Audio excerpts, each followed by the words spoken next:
అవకాశం.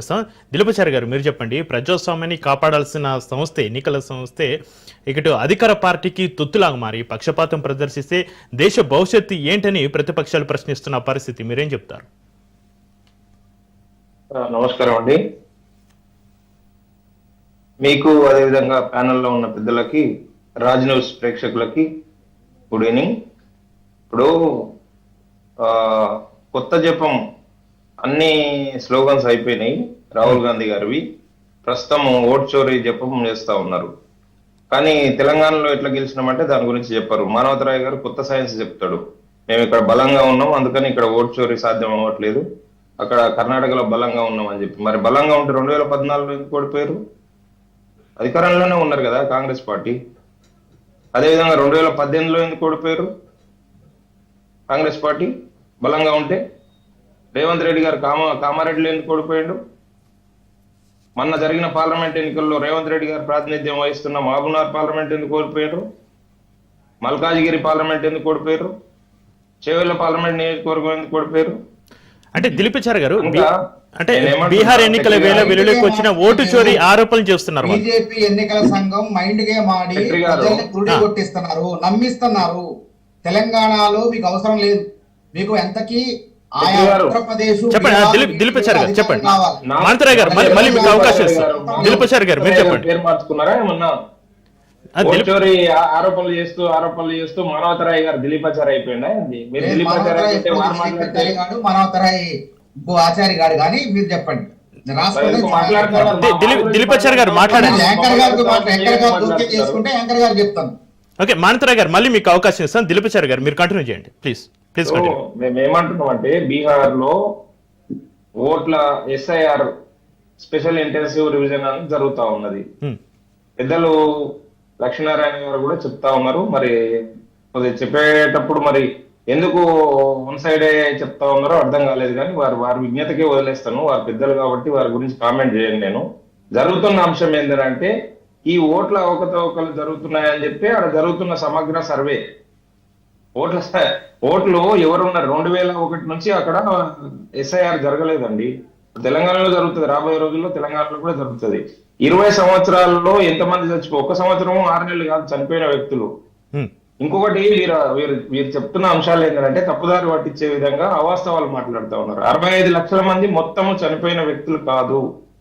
65 లక్షల మందిలో చనిపోయిన వ్యక్తులు ఉన్నారు, అడ్రస్ మార్చుకున్న వాళ్ళు ఉన్నారు, 2 ఓట్లు ఉన్న వాళ్ళు ఉన్నారు. అంటే ఊర్లో ఓటు, సిటీలో. ఇప్పుడు నాకు మొన్నటిదాకా మేము మార్చమని అప్లికేషన్ పెడితే కూడా మారలేదు. హైదరాబాద్ లో ఓటు ఉండే, నాగర్కర్నూలు నియోజకవర్గంలో ఓటు ఉండే, 2 దగ్గరలో ఉండే. కానీ మేము ఒకటే దగ్గర ఓటు వేస్తుంటుంది. కానీ అట్లా అవి జరిగినాయి కాబట్టి అవన్నీ ఇప్పుడు సవరిస్తున్నారు. ఆ సవరణలో భాగమే ఎస్ఐఆర్ జరుగుతూ ఉంది. దాంట్లో భాగంగా ఇప్పుడు 65 లక్షల ఓటర్లు తొలగిస్తున్నాం అని చెప్పి కాదు, ముసాయిదా విడుదల చేసింది ఎలక్షన్ కమిషన్. దీంట్లో అభ్యంతరాలు ఎవరికైనా ఉంటే వారందరూ కూడా మళ్ళీ ఫామ్ 6 పెట్టి చేసుకోవచ్చు అని చెప్పి, ఓటు నమోదు చేసుకోవచ్చు అని చెప్పి. కనుక ఒకవేళ చనిపోయిన వ్యక్తులు లేదనుకుంటే 1990 బదులు 1900 సంవత్సరం పడ్డ డేట్ ఆఫ్ బర్త్ పడ్డ ఆ మింటాదేవి అలాంటి వాళ్ళు సవరణలు కోరుతారు, ఆ సవరణలు వస్తాయి. ఇంకొకటి, ఎలక్షన్ కమిషన్ సుప్రీంకోర్టులో కేటగారికల్ గా ఒక అఫిడవిట్ ఇచ్చింది. మేము ముసాయిదాలో ప్రకటించిన ఏ ఓటర్ అయినా, అంటే తగ్గించిన ఓటర్లకు సంబంధించి ప్రతి ఒక్కరికి సంబంధించి నోటీసులు ఇస్తామని చెప్పారు. ఇప్పుడు అక్కడ బీహార్ లో జరుగుతున్న తతంగంలో మొన్న ఇంటర్ఫియర్ అయిపోయిన సుప్రీంకోర్టు ఆర్డర్ ప్రకారము ప్రతి గ్రామ పంచాయతీ లోపల నోటీస్ బోర్డుల లోపల ఈ జాబితాను విడుదల చేశారు. ముసాయిదా జాబితాను సెప్టెంబర్ 30 దాకా అవకాశం ఉన్నది. ఇప్పటిదాకా 15వ డేట్ వచ్చింది. ఇప్పటిదాకా ఇంతవరకు ఎవరు ఇక్కడ ఇది జరిగింది అది జరిగిందని ఇప్పుడు ఇంత గగ్గోలు పెడతా ఉన్నారు కదా. ఇప్పుడు నిజంగానే మా ఓటు లేదు అనుకున్న వాళ్ళు ఇప్పుడు నా ఊరు ఉంటుందండి, నా ఊర్లో నా బూత్ లో 1000 ఓట్లు 800 ఓట్లు ఉంటాయి. 800 ఓట్లలో 80 ఓట్లు అక్రమంగా చేర్చడమో లేకుంటే అక్రమంగా తొలగించడమో జరిగితే ఎవరు ఏం మాట్లాడకుండా ఉంటారండి. ఇంకోటి, ఈ ఓట్లు తీసుకొని పోయి నేను, మానవతరాయ్ గారు, వారు కూడా పబ్లిక్ లైఫ్ లో ఉన్నారు. నేను కూడా నా బూత్ లో ఓటు వేయడానికి పోయినప్పుడు మా పార్టీలకు సంబంధించిన ఏజెంట్లు, బూత్ ఏజెంట్లు 3-4 కూర్చొని ఉంటారు అక్కడ యుద్ధం చేయడానికి తయారై కూర్చున్నట్టు. వారందరూ వెరిఫికేషన్ తర్వాతనే ఓటు నమోదు జరుగుతుంది, ఓటు వేయడం జరుగుతుంది. ఆషమాషిగా ఓటు వేయరు ఎలక్షన్ బూత్లకు దొంగ ఓట్లు. ఇంతకుముందు జరిగినాయి కానీ దౌర్జన్యాలు గుండాయుధాలు చేసి అప్పుడు జరిగినాయి, ఇప్పుడు జరగట్లేదు ఆ విధంగా. ఓట్ల ఇంకోటి అక్కడ మాకు బలం లేదు అని చెప్తున్నారు. ఎందుకు బలం లేదు మానవతరాయ్ గారు? అక్కడ బీహార్ లో మీరు ప్రధాన ప్రతిపక్షం కాంగ్రెస్ పార్టీ ఆర్జేడీ కలిసి కొద్ది ఓట్ల తేడాతోటే ఓడిపోయారు మీరు లాస్ట్ టైం. కనుక మీకు బలం లేదనేది, మాకంటే ఇంకా బలంగా ఉన్నారు మీరు కొన్ని గ్రామాల్లో ముస్లిం బాహుల్య కాన్స్టిట్యున్సీ లోపల. కనుక మేము ఏమంటున్నాము, ఎక్కడ కూడా ఎవరిని కూడా ఇంకోటి తొలగించిన ఓట్లన్నీ వీళ్ళకేమర్థమని చెప్పి ఎవరు ఎట్లా నోటీస్ చేస్తారండి? అర్థం కాలేదు నాకు. ఇది ఒక కొత్త విషయం అని చెప్పారు. చాలా విషయాలు మాట్లాడేటప్పుడు అసలు దానికి ఏం లాజిక్ ఉండదండి, ఉట్టిగా వేగ్గా స్టేట్మెంట్ ఇస్తారు. ఇప్పుడు పార్టీలుగా రాహుల్ గాంధీ గారు ఓటు చోరీ జరిగిందని చెప్తా ఉన్నాడు. ఓటు చోరీ జరిగిందని చెప్పి ఇప్పుడు 65 లక్షల ఓట్లు తీసేసిందని చెప్తున్నారు కదా. ఆ బూత్లలో కూడా గగ్గోలు పెట్టండి, జనాలు రోడ్ల మీదకి రావాలి కదా. మా ఓట్లు తొలగించారు అని చెప్పి ఎక్కడ వస్తున్నారు? కనుక మేమేమంటున్నాం అంటే, తొలగించిన ఓటర్లను తొలగియలేదు. వాళ్ళు 2 దగ్గర ఓటర్లుగా నమోదు చేసుకున్న వాళ్ళు, లేకుంటే అడ్రస్ చేంజ్ చేసుకున్న వాళ్ళు, లేకుంటే వేరే రాష్ట్రాలకు వలస రావడము, లేకుంటే ఇంకొకటి పోవడము, ఇంకొకటి జరగడము, చనిపోవడము జరిగింది కాబట్టి వాళ్ళని తొలగించడం జరిగింది. ఇంకొక విషయము, లక్ష్మీనారాయణ గారు మీరు పెద్దలు కొన్ని విషయాలు చెప్పండి నాకు. ఇప్పుడు మనం ఒక ఎగ్జామ్ కి అటెండ్ అవుతామండి, ఒక ఎగ్జామ్ కి అటెండ్ అవుతాం. ఎగ్జామ్ రిజల్ట్ వచ్చిన రోజు ఎగ్జామ్ పాస్ అయిన వాళ్ళ నెంబర్స్ పబ్లిష్ చేస్తారా, లేకుంటే ఫెయిల్ అయిన వాళ్ళ నెంబర్ కూడా పబ్లిష్ చేస్తారా? తొలగించిన వాళ్ళ ఓట్లను పబ్లిష్ చేస్తారా, లేకుంటే తొలగించే ఎవరైతే ఉన్నారో వాళ్ళు ఓటర్ లిస్ట్ లో నిలిచినరో వాళ్ళ పేర్లు పబ్లిష్ చేస్తారా? కనుక ఇప్పుడు కూడా మీకు అనుమానాలు ఉన్నాయి కాబట్టి ఎలక్షన్ కమిషన్ దానికి బాధ్యత వహించాలి. అది నిర్వర్తిస్తుంది. వారు పబ్లిష్ చేసిండ్రు, ఇప్పుడు పబ్లిక్ డొమైన్ లో పెట్టిండ్రు, కలెక్టర్ దగ్గర పెట్టిండ్రు, గ్రామ పంచాయతీ గోడల మీద, నోటీస్ బోర్డుల మీద పెట్టిండ్రు. అది దానికి ఇంత రాద్ధాంతం ఎందుకండి? మీకు ప్రజా బాహుల్యం లోపల బలం తగ్గింది. ఇండియా గఠబంధన్ అని ఏదైతే చెప్పుకుంటున్నారో వాళ్ళ లోపల ఐక్యత లేదు, వాళ్ళకి ప్రజల లోపల మనుగడ లేదు. కనుకనే ఇలాంటి ఏదో ఒక పబ్లిక్ లో వార్తల్లో ఉండడం కోసం ఏదో ఒక రకమైన జిమ్మిక్ చేయడం కోసం ప్రయత్నం చేస్తారు. వీరు ఏది కూడా, రాహుల్ గాంధీ గారు ఇప్పటి వరకు 2014 నుంచి 2025 జరుగుతా ఉంది, 11 సంవత్సరాల కాలంలో ఏ ఒక్క మాట పైన నిలబడి స్టికాన్ అయి ఉన్నాడా అండి?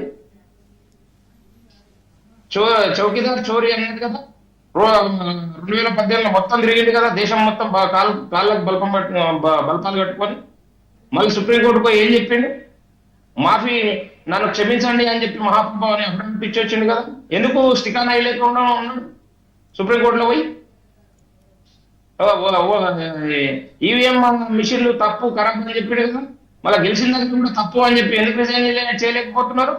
వీరు ఏం అద్భుతాలు చేసిందని కాంగ్రెస్ పార్టీ అధికారంలోకి వచ్చింది తెలంగాణలో? అంతకుముందు ఏం అద్భుతాలు చేసిందండి? 10 సంవత్సరాల్లో ఏ ప్రజా ఉద్యమాలు చేసింది? అందరూ అమ్ముడు పోయి, గంపగుట్ట అమ్ముడు పోయి, కేసీఆర్ ఫామ్ హౌస్ లో విందుకుంటూ కూర్చున్నది కాంగ్రెస్ పార్టీ. ఇవాళ తగుదమ్మా అని వచ్చి మేము గెలిచినాము, మాకు ప్రజాబలం ఉన్నది అందుకని గెలిచినామని చెప్పి చెప్తా ఉన్నారు. ఏ ఉద్యమాలు చేశారు? మీరు చేసిన ప్రతి ఎన్నికల్లో కూడా మీకు డిపాజిట్లు రాలేదు. జిహెచ్ఎంసీ ఎన్నికలు రాలేదు, దుబాక ఎన్నికలు రాలేదు, హుజురాబాద్ ఎన్నికలు రాలేదు, ఆడ మన రాజగోపాల్ రెడ్డి గారు పోటీ చేసిన దగ్గర రాలేదు. ఎక్కడ మీకు ఓట్లు వచ్చినాయి? డిపాజిట్ రాని పరిస్థితి కదా. మరి మీరు ఓటు చోరీ చేసి అధికారంలోకి వచ్చిరా ఇక్కడ? కనుక మేమేమంటున్నాం అంటే, మీరు గెలిచిన దగ్గరనేమో ఈవీఎంల సక్రమంగానే ఉంటుంది, ఎలక్షన్ కమిషన్ సక్రమంగానే ఉంటుంది, అన్ని తప్పుడు వాక్యాలు, తప్పుడు మాటలు మాట్లాడతారు. ఎలక్షన్ కమిషన్ చచ్చిపోయింది అంటారు, న్యాయ వ్యవస్థ చచ్చిపోయింది అంటారు, ఆర్థిక వ్యవస్థ చచ్చిపోయింది అంటారు, జ్యుడిషియరీ చచ్చిపోయింది అంటారు. మొత్తం అన్ని చచ్చిపోయినాయి. వీళ్ళు ఒక్కరే బతుకున్నారు దేశంలో, వీళ్ళు ఒక్కరే చైతన్యవంతమై ఉన్నారు. ప్రజలు మిమ్మల్ని వద్దు మరో మహాప్రభు అని చెప్పి మిమ్మల్ని పక్కన పెట్టిర్రు. మిమ్మల్ని దగ్గర ఎదుర్కోవడానికి సిద్ధంగా లేదు ఈ ప్రజలు, భారతదేశంలో ఉండే ప్రజలు. ఎందుకు మీకు మళ్ళీ ఓట్లు వేస్తున్నారంటే వేస్తారు. ఎందుకేరు? మేము ప్రజలకు మేము చేస్తున్నాం కాబట్టి మాకు వేస్తారు ఓట్లు.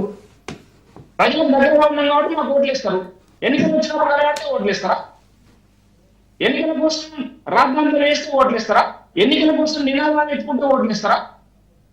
అది కాదు కదా మానవతరాయ్ గారు. మీరు చదువుకున్న వ్యక్తి, విద్యార్థి నాయకత్వం నుంచి వచ్చిన నాయకులు ఈ విధంగా మీరు వంతపడడం కోసం ప్రయత్నం చేస్తే మీ క్రెడిబిలిటీ కూడా పోతుంది కదా. దీనివల్ల ఏం ఉపయోగం ఉంది చెప్పండి? ఒకటి ఎందుకు స్టికానే ఉండలేకపోతున్నారు మీరు ఇచ్చిన నినాదాల పైన? ప్రతిసారి ఒక కొత్త నినాదాన్ని పట్టుకుని వస్తారు. దాన్ని మర్చిపోతారు, మీరే మర్చిపోతారు. ప్రజలు ఇంకా దీని గురించి ఏం చేస్తారు అని ఎదురు చూస్తూ ఉంటారు. ప్రజల్ని బోధన కొట్టించి మీరు వదిలిపెట్టి మళ్ళీ విదేశాలకు విహారయాత్రకు పోతారు. కనుక ఇది దీని వల్ల రాజకీయము మనుగడ సాగించలేదు. మీ కాంగ్రెస్ పార్టీ అసలు మనుగడ సాగించలేదు. మీరు ఈ విధంగా అనుకుంటా వాళ్ళ మీద వ్యతిరేకత వస్తుంది, మేము గెలుస్తాము కాబట్టి మేము గెలిచినాము, దిలీప్ సార్ గారు మళ్ళీ మీకు అవకాశం ఇస్తాను. గెలుస్తాం అనుకుంటే